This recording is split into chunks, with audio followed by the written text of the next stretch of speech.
बिहार के 5 पुलिसकर्मियों को मिला गैलेंट्री अवार्ड। वहीं 2 पुलिस पदाधिकारियों को पीएसएम अवार्ड मिलने वाला है। गैलेंट्री अवार्ड पाने वालों में एक सब इंस्पेक्टर, 4 कांस्टेबल भी हैं।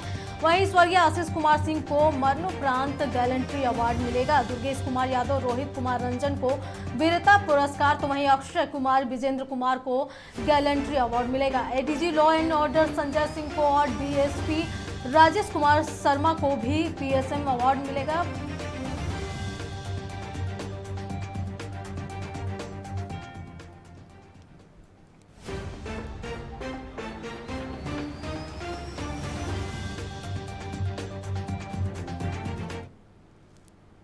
स्वतंत्रता दिवस के अवसर पर केंद्रीय गृह मंत्रालय ने पुलिस पदकों की घोषणा कर दी है। झारखंड पुलिस के 8 पुलिसकर्मियों को वीरता पदक मिलेगा। वहीं 11 पुलिसकर्मियों को पुलिस सराहनीय सेवा पदक से नवाजा जाएगा।